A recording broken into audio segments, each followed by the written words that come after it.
closing in. I don't speak a word, but my lips are moving. There's gonna be no doubt, I'll make it loud and clear. I'm gonna scream and shout the words you gotta hear. You're so good for me.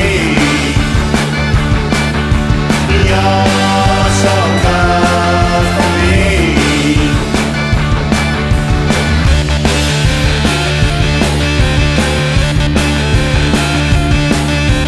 Something's gotta give, I've gotta keep on moving. I'm struggling to be heard, but my time is calling. I want you to know that my time is calling. There's gonna be no doubt, I'll make it loud and clear. I'm gonna scream and shout the words you gotta hear. You're so good for me. You're so good for me. You're so good for me. You're so good for me.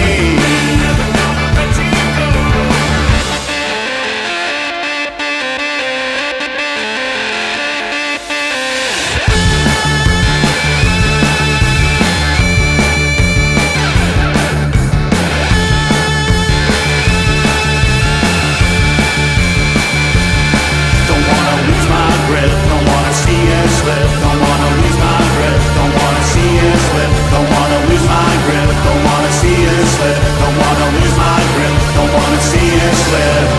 You're so good for me. You're so good for me. You're so good for me. You're so good for me. Don't wanna lose my grip, don't wanna see it slip. Don't wanna lose my grip, don't wanna see it slip. Don't wanna lose my grip, don't wanna see it slip. Don't wanna lose my grip, don't wanna see it slip. Don't wanna lose my grip, don't wanna see it slip. Don't wanna lose my grip, don't wanna see it slip. Don't wanna lose my grip, don't wanna see it slip. Don't wanna lose my grip, don't wanna see it slip. Don't wanna lose my grip, don't wanna see it slip. Don't wanna lose my grip, don't wanna see it slip. Don't wanna lose my grip, don't wanna see it slip. Don't wanna lose my grip, don't wanna see it slip.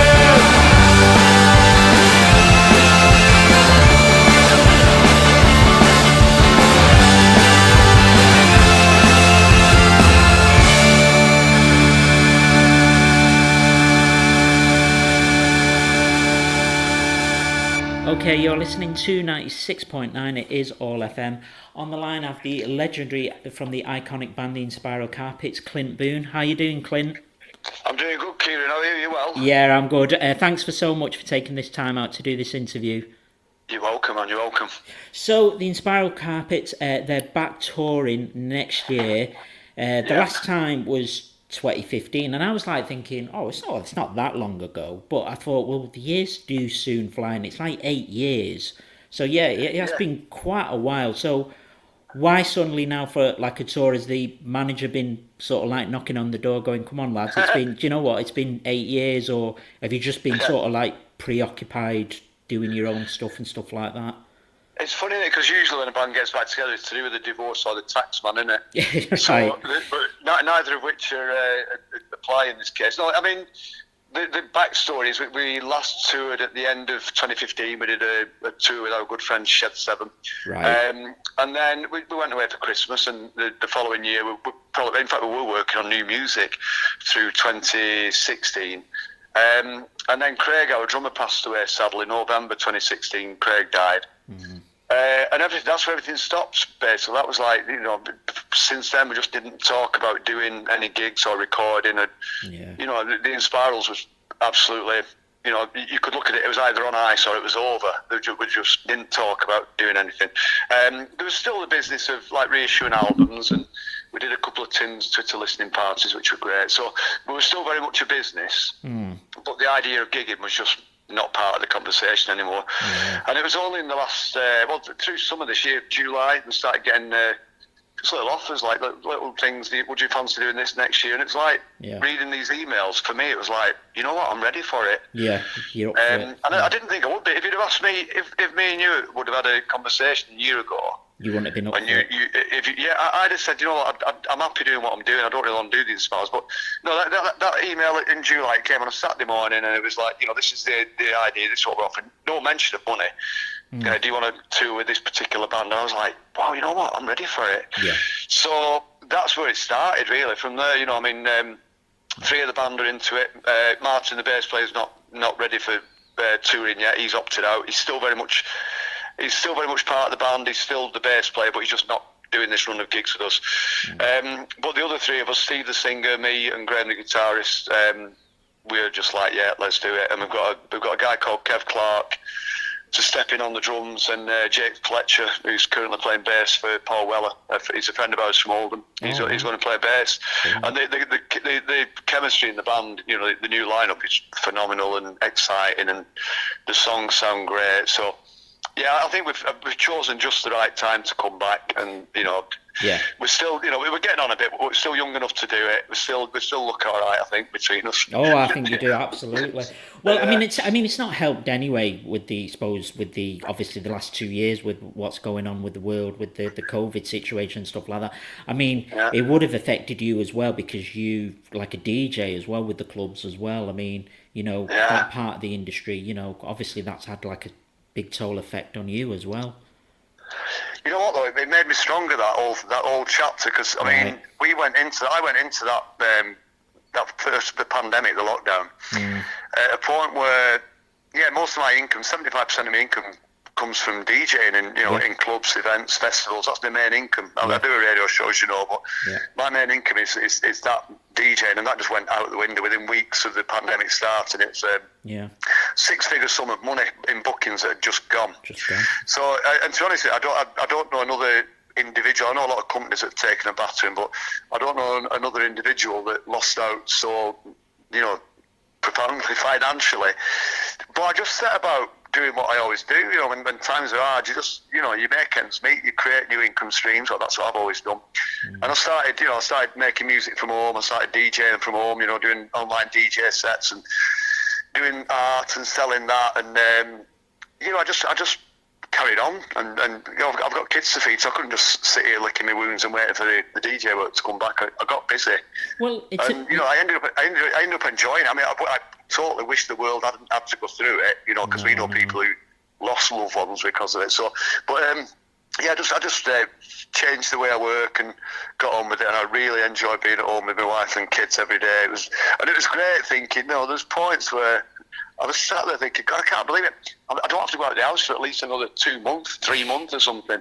And that was quite appealing to somebody that had been DJing 4 or 5 nights a week and doing radio 5 days a week for, until the beginning of 2020. It was like, I really relished the time out. I needed something like that, to be honest with you. Yeah, and you probably just didn't realise, and you surprise yourself sometimes, don't you? Do you know what I mean? It's like, I can do that from home. Do you know what I mean? So yeah, totally. And it just I think I'm just so proud. I mean, I've been through dark patches in the past where I've been not down and out as such, but I suppose 95, 96 when the Insprial split up, I didn't have anything coming in money wise. I was claiming income support, and the government were helping me to pay the mortgage, etc., etc. So, but again, then what did I do? I just wrote a load of songs that became the next 2, the Clint Boon Experience albums.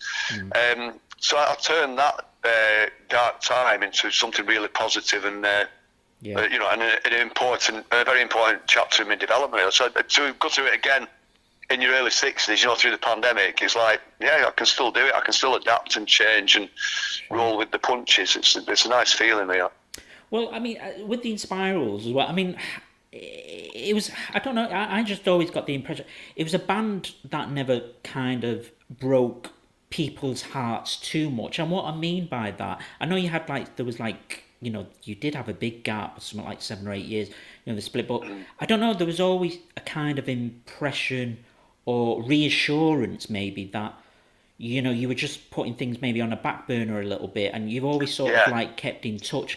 It wasn't like a cold, because some of my bands as well over the years have split up cold-heartedly, and I mean, not that they've done it on purpose, but it's just kind of, Yeah. say for the likes of the Smiths and Oasis, it was just like, that was it, we're end of, goodbye, it was nice Yeah. knowing you, kind of thing. But I never got that with Inspirals. It was always kind of that, we'll just put it in the back burner for now, and and we'll Yeah. keep, stuff like that. That's the way it's always been. We have taken a few breaks. I mean, the 95 to 2003 was 8 years.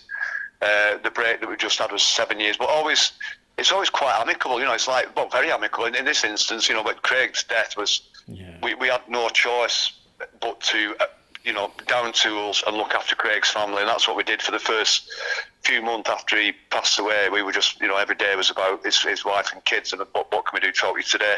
Yeah. So, we went into this break because of, a profoundly tragic moment. But when we split in 95, that was like, let's just knock it on the head for a bit, maybe revisit this in a few years' time. And, that was an amicable split. So, yeah, but I think to answer your question, we're one of them bands that we always feel omnipresent. I think that's what it is. That's probably the word, that even during the last 7 years, there's, our records are getting played on the radio every day.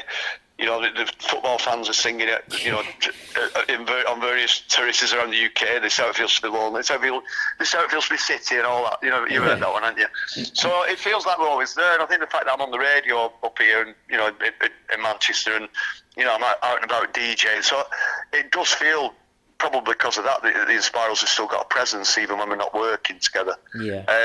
But yeah, I mean, we're very much still a business, and now we are very much a touring band. From as of March of next year, we're going to be out there touring, and whether that'll lead to new music, we don't know yet. We've not really planned it, but we were working on new tunes when Craig died. We'd actually started working on some new ideas, so we've still got those in the can, and it'd be nice at some point to maybe finish those off and get them out as a little tribute to Craig, his final work. Oh, that'd be nice, yeah. Well, I mean, as a fan myself, I've always been fascinated to know about that particular sound that the band had as well, and I'm talking like with the, with your touch with the organ kind of thing, like how did that manifest itself? Because usually some bands are just sort of like the bass drum guitar vocals, but there wasn't. There was this psychedelic feel to it which was brilliant. And I mean, as a kid, because most musicians, they nag the mum and dad, get me first drum kit, get me first guitar. Was that the case for you with the organ, or were you just in a little music shop once and started playing? No, I'll tell you what happened was after punk, when punk arrived in the UK, December 76 for me I started hearing punk records towards the end of 76, and then December 76 I went to see the Sex Pistols at the Electric Circus in Collyhurst, which is a big, it was a rock club, but at the weekends they started putting punk bands on, and it was one of the few clubs in the UK, one of only a couple of clubs in the UK that allowed the Sex Pistols to play on the Anarchy tour, which is when I saw them. So from that moment, it was like I dropped out of college and set about, I wanted to be in a band, that was it. And I started collecting equipment to make music with, so I didn't know what instrument I was going to play, but I got guitars and I got keyboards and I got old tape recorders and anything that made a noise, really. So I had this Farfisa compact duo organ in my collection. When the Inspirals came knocking on my door to record a demo, I had a little recording studio in Ashton-under-Lyne. And they came to me and said, can you record as a demo tape? And they were just a four-piece punk band from Oldham at the time. Right. I said punk, it was, it's scratchy, it was like Stooges, it was like, really gritty, but no keyboards. And when I'd recorded a couple of sessions with them, I just thought, this is the kind of band that I want to be in. And I put the question to Graham, how do you fancy? Let me jam you one night, see how it sounds with this organ. And we wheeled the organ and it just bang, that was it. We were on our way. It was an amazing moment. Well, you've definitely put your stamp on it, that distinctive sound, because if you hear Saturn V or Dragging Me Down, you just instantly know in 1 second, and it's the same like with a hooky bass line, do you know what I mean? Or with just these last years, oh, that's hooky, just straight away like that, because it's that particular sound, that particular stamp that you've put on it, kind of thing. Yeah. So. It's funny, there's been a few times in my life where crucial things have happened, and they've been quite accidental, really. So me collecting those instruments after I was inspired by punk meant that I had this machine in my collection. But I also had a couple other keyboards. I had one that's a Vox Continental. Right. Now that's a more softer sound, and it's probably a bit more like a Hammond sound. Vox Continental. I mean, the Blondie used one. I think there was a few bands that had them. But again, a classic 60s sound, but really soft and round sound to it. I could have brought that into the Inspirals that night, and we would have sounded different. Right. You know, but instead I brought this thing in. I think because I knew it'd cut through the noise. You know, because Graham's guitar playing it's very scratchy and edgy, and you know it was Gang of Four to me at the time. That's what it sounded like, and I thought if I bring a keyboard in, that'll cut through all that noise that he's making at the other end of the room there. So and it worked, you know. But it's like a really happy accident, really, that I had that machine, and that was the keyboard that I decided to bring in that night into the rehearsal room. So the rest is history, isn't it? It's you know, that machine opened a lot of doors for me over, you know, through my life. It's been a great thing. I've still got it as well. In fact, you know what? I'll tell you an interesting fact about that Farfisa organ. The last ever Oasis album, Noel borrowed that organ off me to play some of the keyboard parts on the Oasis album. And Shock of the Lightning, which was the last single, that's the keyboard that you hear all the way through it, screaming away as my actual organ. All right. Well, I hope he's giving you credit for that. Sorry, say again? I hope he's giving you credit for that, you know what I mean? I don't ever get credit on the album, but I just love the fact that machine, because Noel used to set that machine up for me when he was our roadie. Right. That was the actual organ that he used to set up for me, and you know, for gigs, and you know, when we did Top of the Pops, he'd be the one that carried it into the studio and, you know, put it up ready to play. So the idea that featured on not only all the Inspirals records, but it also featured on the final Oasis album. Right. It's nice. It's a nice little historical piece of musical history, I think, that Farfisa organ. Well, at least he looked after it as well, and it kept, you know, and he kept it in. I know, because I know that story with Johnny Marr. Johnny Marr said he lent him the first guitar, and there was a fight on stage. And he says, "Oh, I broke your guitar." And Johnny was like, "Well, what do you want?" And he went, "Can you not lend us another one?" And I was like, "Look." He said, "Well, look after this one." And he says, "You know, if you ever need to swing someone out, it's got a good swing on it. But, you know, for God's sake, just look after this one." Like, brilliant. So, that's a great story. Yeah. So, I mean, as well, what's important for you now with the Insprial Carpets? Not just the Insprial Carpets, but for you as a musician now, at these sort of present times of our generation as well, because I'm just thinking, because so much things have changed for us, like in our lifetime. Because, you know, some of my favourites as well, sort of like Paul Heaton and Noel Gallagher, in the interviews that I seen them, and they were saying, you know, the most important thing to them, you know, was sort of like, "Mum," phoning the mum, and saying, "Man, guess what? We're on Top of the Pops tonight." What? Yeah. And you say, right, and their mum would tell, you know, their aunties and their uncles and their friends, like, "My lad's on Top of the Pops tonight." So just thinking, you know, and that sort of obviously thing as our generation has gone now, kind of thing. So what, you know, I know what you're saying. I think what I can say is that we are, to a lot of people, we're going to be that conduit to the, you know, to the past, the happy times of the 90s, and you know, that era. Our older audience, that's what they'll be getting out of it. There will be a lot of new listeners or fans that are coming, you know, maybe with the mums and dads who've grown up, you know, kids that have grown up listening to the mum and dad's Inspirals records. There'll be a lot of that. And I think part of the, you know, I mean, essentially we're doing it to celebrate all these great records that we've made since 1988. That's the main reason we're doing it. Celebrate the fact that we had the greatest drummer in Manchester on the kit for 30 years. But also, I think, to me, one of the big things that we're going to show people is that when we started writing those songs back in, you know, the late 80s, so songs like Joe, She Comes in the Fall, Move, This Is How It Feels, we weren't really songwriters. We were new at it. We were working class kids from Oldham that were just finding our way in a band. And we just created some absolutely amazing pieces of work. And it's like, I like to think that we were being true to ourselves then, and we are now. I mean, you hear a lot of songs on the radio now that are so formulaic, like sickeningly formulaic, you know, by household name artists and writers. And it's like, we had a great career just by writing songs that were true to what we felt. I think that's going to become quite apparent when people hear these songs. Yeah. Whether it's live or on a greatest hits album or whatever. It looks like we're putting a singles album out in mid-23 as well. So, yeah, I think that's one of the biggest messages that we'll be bringing with us is look at how good our songs were that we wrote back then when we didn't really know what we were doing. But look at this, we were pretty cool, you know what I mean? Yeah. Well, you just still, but that is that part of their life, you know what I mean? Because, I mean, I remember, seeing you on Top of the Pop, and it was that important for me, do you know what I mean? And it's something to cling on to, do you know what I mean? I clung on to you guys, as well as the Mondays and the Roses and stuff like that, and that'll never die, do you know what I mean? It wasn't just for like, they're just popular for the season of May, December or whatever. It was like forever, do you know what I mean? Forever in your heart, and it went on for years at the Inspirals. We had a good run of, we had several years of, putting out great records. I mean, we did a couple of, I don't like using the phrase comeback, but we did it a couple of times. People thought we were over, and then we'd come back with Dragging Me Down, which was our highest charting record, if I remember rightly. So, we had consistent, we had a few years of it. We didn't just have one big record. It was like, we gave people a lot of great singles over the years and great albums as well. And the record, we put an album out in 2014, which was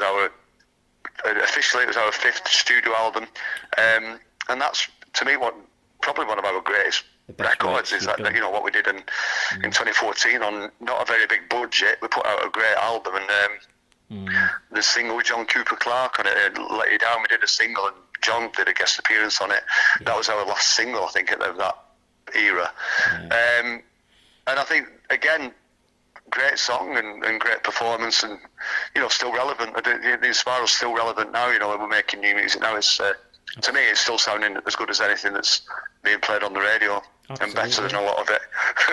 Well, you always seemed to me as well as a band that had sort of like the right balance. And what I mean by that was sort of like keeping it professional as opposed to sort of like party. I mean, I'm sure you're a band as well that like to party and blah de blah, but there just seemed to be sort of that balance between keeping it professional. Yeah, we'll go out, we'll have a bit of a party, whatever.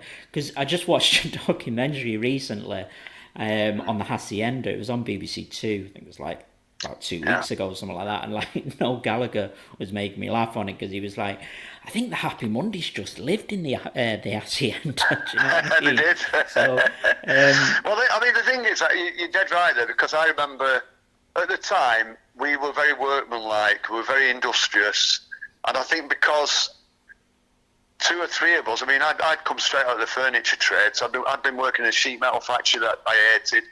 I worked in the furniture trade. That was hard work, but I did really well out of it. I ended up being a company director of the last company I ever worked for. So, and Graham was in the printing industry. He was a grafter, getting up at the crack of dawn. And so I think because we'd come out of these jobs that were real, pretty tough jobs, really. And I think we didn't want to go back to that. We knew when the band started having success, we really treasured it, and we didn't want to just like blow it all by partying too much or spending money on sports cars or whatever. Yeah. Having said that, I did buy a stupid sports car later on in my career. It's got to be done, hasn't it? I think people recognised at the time we were the ones that were like, really self-managing it nicely and not just blowing it all. And I know that I think that's probably one of the reasons why the press didn't think we were as cool as the Mondays and the Roses. We weren't really. We liked to drink, but we weren't really flirting with drugs or anything like that. And I think people knew we were the true working class band. We'd done the day jobs and we didn't want to go back there. We wanted to just look after this amazing band we had, so we just worked hard at making it succeed. And we set up our own T-shirt business, as you probably know. Before we had a record deal, we were selling T-shirts to finance the operation. We were selling cassette tapes to finance the operation. Just biding our time as long as we could until we got that nice, perfect record deal, which we eventually got with Mute Records in 1990. We signed with Mute, and that was perfect for us. Well, did you have to as well had set up your own label at one point as well because of the label buzz? So was that in the late 80s or something like that? Yeah, we started off on with Playtime Records, which was a woman called Paula Greenwood who approached us. She had a little label called Playtime, which had a very cool roster, albeit local Manchester acts. And we put out the first record with Paula. That was the Plane Crash EP, and then by the second album, Train Surfing, we decided to set up our own label, and that's how we ended up with Cow Records. Right. So by the time Mute signed us, we'd actually released a few singles on our our own independent label.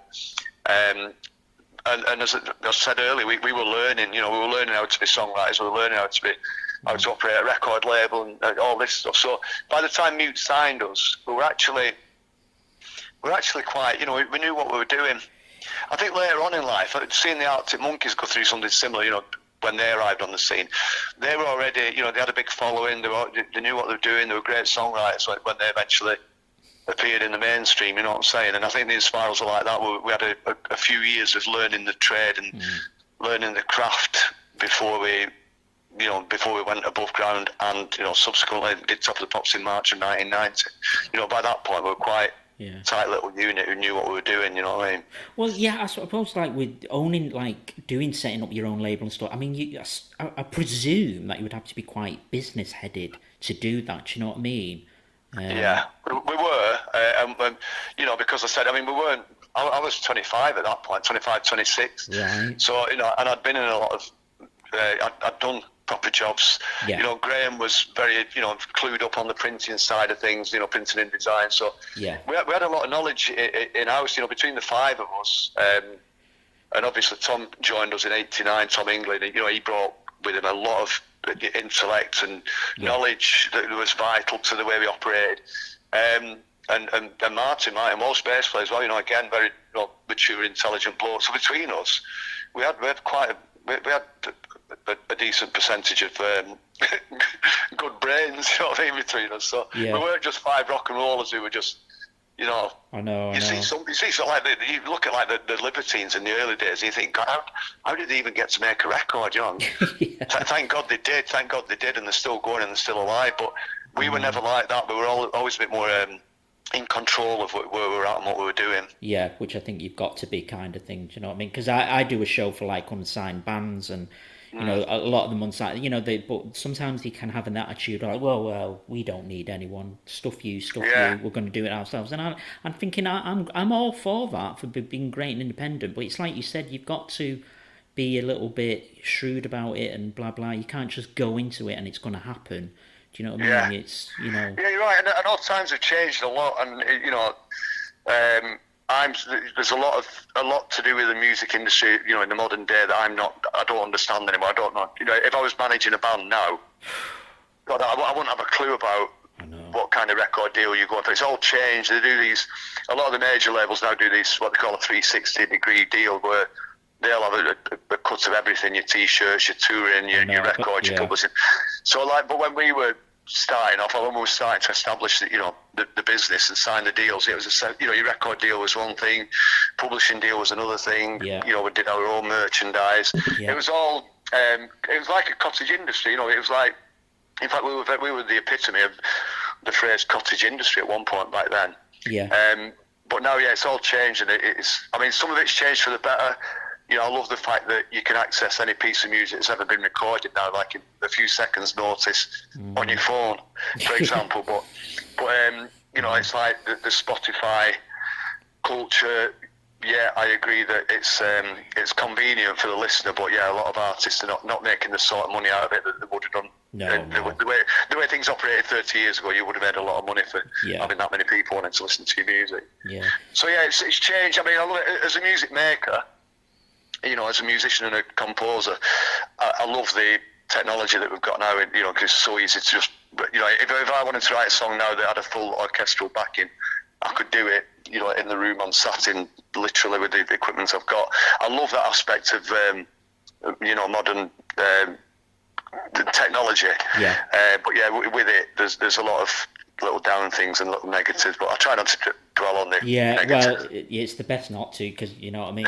It's because that's what I always say to bands. It's just like, look, don't look on the negative side. I know the industry. Just keep on doing what you're doing.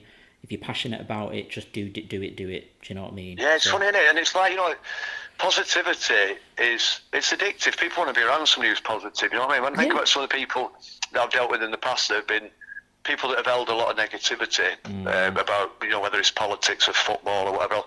They've fallen by the wayside, and they've missed opportunities. And I just think, I'm always Mr. Positive, mate. I think even if I wake up feeling a bit down, I still find something to laugh about or be excited about. And people want to be around that, and I think there's a lot to be said for just having a positive way of thinking and look after your fellow man as well. Be neighbourly. It makes you live longer, that kind of thing. Absolutely, yeah. I was always interested to know as well that the late, God bless him, Tony Wilson, did he ever sort of like approach you like with factory records and stuff like that? He did, and we were close to Tony. We were very close, and he gave us our first ever TV appearance, and it was brilliant what he did, because he bumped into Noel and Craig, our drummer, at some house party. This was in 1988, right? Late 88. And they got talking, saying, we've got this band, Insprial Carpets, and this is before Noel auditioned to be our singer. He was just a friend of ours at the time. And Tony said, come on my TV show with your band, come and do the Other Side of Midnight. Other Side of Midnight, yeah. Yeah, and then about a week later, Stephen, our singer, then our original singer, who's now our current singer, he left the band to go off, and I think he was going to get married, and I think he didn't like the uncertainty of being in a band that was not making any money, etc. So anyway, Stephen left. We phoned Tony up and said, right, we've lost our singer, so we're going to have to cancel. And Tony immediately just said, why don't you just come on and do an instrumental? Oh, right, okay. Now that was unheard of back then. I mean, you might get it now with a big band, if it's like, Yeah. I don't know, but like then he just immediately said, come and do an instrumental. It was like we were unknown. Our first ever TV was us playing an instrumental version of Directing Traffic on the Other Side of Midnight. And it looked brilliant. It was like one of the most psychedelic things I've ever seen. And then a few weeks later, so I'm just turning my alarm on. A few weeks later, we got Tom in, and then Tony invited us back in. So the first TV with Tom singing was us doing Sackville on the Other Side of Midnight. Right. So, but that's how much of a fan Tony was of the Inspirals, and he did want us to join Factory, but we were sort of watching the way that the organisation operated, Factory, and it was quite shambolic. It was beautiful. They created some amazing, beautiful art. Yeah. But it was like they seemed to have less business sense than the Spiral Carpets. So we ended up. That's why we were biding our time. We thought we'll get the right deal. Yeah. We weren't interested in going with the majors, even though every single major in the UK was trying to get us to sign with them. Yeah. Every single one. It was like, back then it was CBS that became Sony, it was Warner's, it was RCA. Yeah. They all wanted the Inspirals, and we were like, no, we're not sure about these major labels. And we ended up going with Mute Records, and it was one of the wisest business decisions that we've ever made, really. Good, yeah, absolutely. So anyway, let's chat about next year, 2023. The tour kicks off Thursday, the 23rd March at Northampton. It finishes on Saturday, the 22nd of April but most importantly, you're playing Manchester on the 1st of April at the Manchester Albert Hall. So looking forward to that. So all I'm worried about is the 1st of April falls on April Fool. You are going to turn up, aren't you? It's not going to be like, we're all joking with you. I'll tell you what, if this is all an April Fool, it's got to be one of the best ever on it, because 3 of them gigs sold out on day one, including the Albert Hall. But it's definitely happening. It's not a wind up. Oh, good, that's all right. Yeah. Well, you know what? That on the morning the tickets went on sale, right? This is about 3 weeks ago, isn't it? And on the morning, my wife Charlie. Hang on, sorry, somebody's trying to ring me. Hang on. Yeah, my wife Charlie on the morning of the tickets going on sale said to me, "Do you think I'll sell out really quick?" I said, "No, I think it might take a couple of weeks." I seriously thought it would take weeks rather than hours to sell out. And I think tickets went on sale at 10 a.m. It sold out by 4 p.m.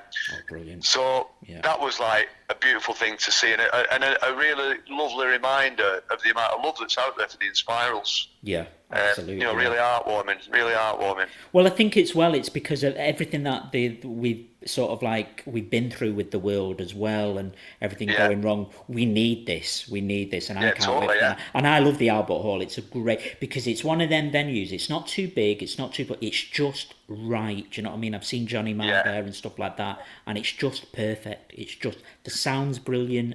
You know, it's an old school venue. I love it. Do you know what I mean? You know, so all that history's there with the bands and stuff like that. So yeah. Well, I remember the first time I went into the Albert Hall, and I just thought, what an amazing room, and I'm just gutted that my band are never going to get to play at these Spirals I'm talking about, because it opened in 2014. Yeah. We toured in 2015, but we didn't do the Albert Hall. I think we did the Academy in Shed 7, I think. And then 2016, Craig died. So at some point in those early years after Craig had passed away, I went to the Albert Hall and just thought, this is the perfect room for the music of the Inspirals. Yeah. You know, you imagine this how it feels in that room. I mean, hopefully I can fire the organ up. Maybe I can get on the organ for that one, because they've got a big organ in there, haven't they, I think? But it's an amazing room, and the history of it. I mean, it was built as a Methodist hall, I think, or a Wesleyan hall back in the early 1900s. It was derelict from 1969 until 2014. It was just an empty room, which is incredible. You know, it's like, God, it must be. What an amazing space to say that it was just ignored and forgotten about. But yeah, so it's probably my favourite room in Manchester in terms of music venues at the moment. That is my favourite room, and I'm just so looking forward to walking out onto that stage with the band. Absolutely, and these are the venues that we've got to keep hold of. You know what I mean? Yeah, because we're losing a lot of them, aren't we? Yeah. We're losing a lot of them. You know, like luckily the Albert Hall. I mean, it's at the moment it seems to be doing all right, but what happens if somebody does put a big block of flats next to it? It's like, to me, it's essential that we protect these places, and you know, it's sad that we're losing stages like, South Nightclub wasn't really a venue; it was a club, but an iconic venue and an important. You know, as important to some people as the Hacienda was, and South Nightclub shut down recently because of, inner city or city centre development. Hopefully the Night and Day will survive. If the Night and Day goes, that'll be an absolute crime. Absolute crime. You know, absolute crime if that goes. It's sad, but yeah. I mean, there are new stages popping up, and hopefully that'll carry on. I just think it'd be sad if we end up in a situation where all the cool music, live music events and nightclubs are happening outside the city, in the suburbs. I think that would be quite sad, really, to see the city centre lose that vibrancy. Well, I'm hopefully going to see Johnny Brown Twisted Wheel the Night and Day. I think it's the 11th of December or something like that. But I'm really going to soak that gig up, because it's like you said, you never know what could happen in the year after. It might be the last time I set foot. I hope not, but it's just that I'm really going to soak it up and try and appreciate it. Do you know what I mean? And before absolutely, it'd be sad if we lose that. It's going to be sad, but absolutely. And the Leadmill over in Sheffield, I think they're going through a similar situation at the moment. Yeah. So, but we just got to keep fighting our corner, really, as musicians and artists, just try and keeping it going, protect these places and support them, and keep spreading the word. Yeah. Well, you're doing 13 dates anyway. You're doing some great cities: Glasgow, Nottingham, London, and of course, most importantly, Manchester. Yeah. So, with all these dates and stuff like that, and the way the way you are as a band at the moment, is there any sort of like any exercises you do on looking after the diaphragm, or yogling noises, or is it just a case of just get on stage, let them have it? I just get on stage and sing. I mean, I'm fortunate because as a singer, I'm still working on solo music. I've been doing a lot of solo music over the years for various projects that you'll hear about in time. So I'm still singing, but I'm really aware that my voice as a singer is better than it's ever been.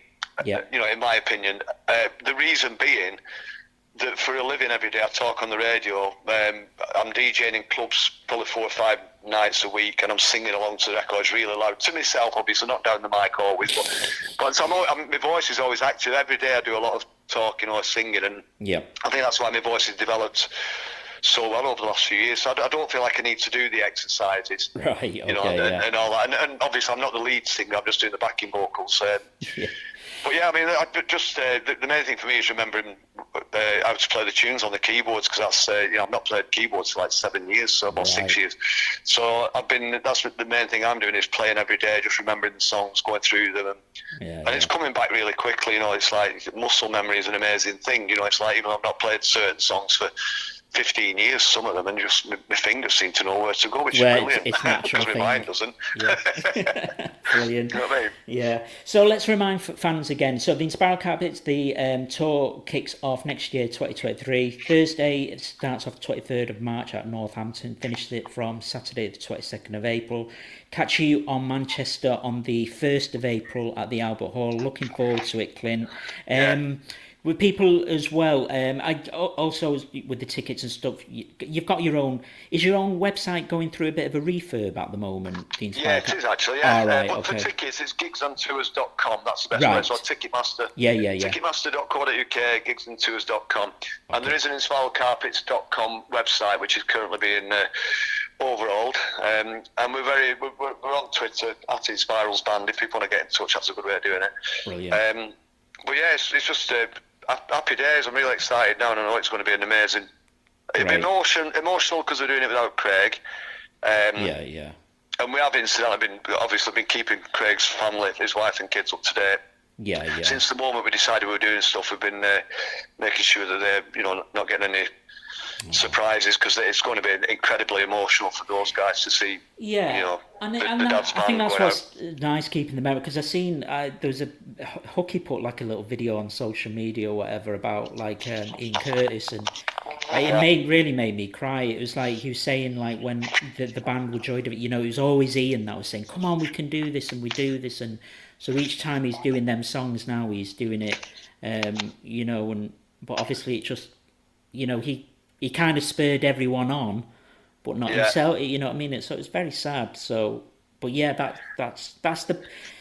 I think that's just the best thing you can do. Yeah, totally. I was speaking to somebody earlier today about it, saying that when obviously Craig dying, we we all grieved. We grieved and we helped his family as much as we could. But there comes a point with any loss, any bereavement, where you've got to get up and get moving again. And for us, it's taken us 6.5. Well, it'll be 7 years and 4 months till we walk back out on stage. So, we've done a lot of grieving, and we still will be carrying on grieving. But these gigs, we're determined it's going to be a celebration of not only our back catalogue, but a celebration of Craig Gill's amazing drumming as well.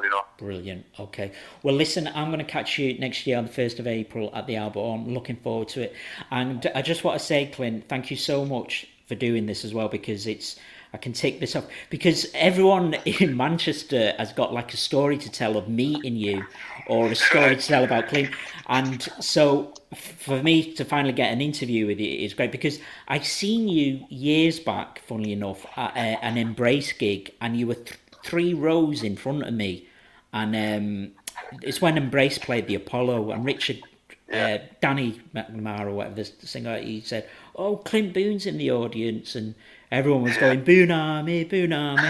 So I did want to see that. I thought, right, I'll try and catch him or corner him and get a picture of him. But I never got to meet you. So I can say to people now, well, I've had the Clint Boon experience because I've interviewed him. So there you go. Yeah, so a good interview as well. And Bless what you. your radio station does. I think All FM's a brilliant organisation. It's not just a radio station. You do a lot of great work for the radio industry, getting people up and running, and well, I've been truly blessed. On the first ladder of doing great radio, so keep up the good work, everybody at All FM. Oh, well, this, like I said, this is a tick list for me, because it's like I've interviewed Insprial Carpets, and I've interviewed Sean Ryder, and so it's been a true blessing for me, because, I've watched you guys as buying your records and seeing you on Top of the Pops, so it's very surreal moment years on for me to be interviewing, you know what I mean? So thank you for that. So right, well, it's great talking to you, Kieran. Hopefully, I'll see you soon. Maybe all the best with all the best with the tour, mate. And have a great Christmas and have a great New Year. And I'll catch you at Manchester next year. Fantastic. Right, you have a great afternoon. Keep up the good work, Kieran. All right. God bless, Clint. Take care. Bye-bye. Bye.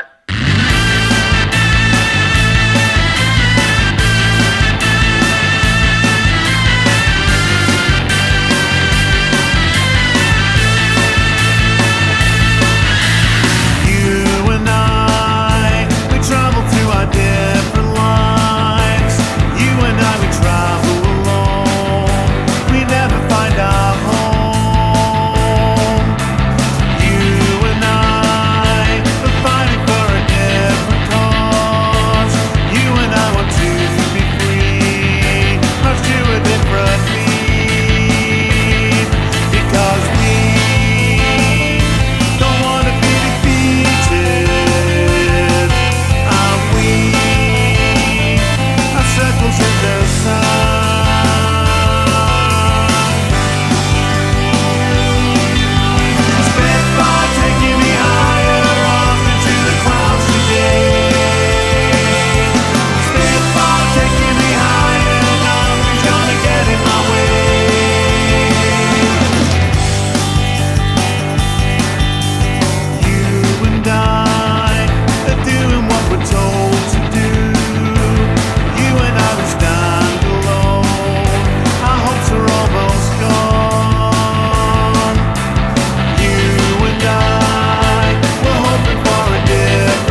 echoes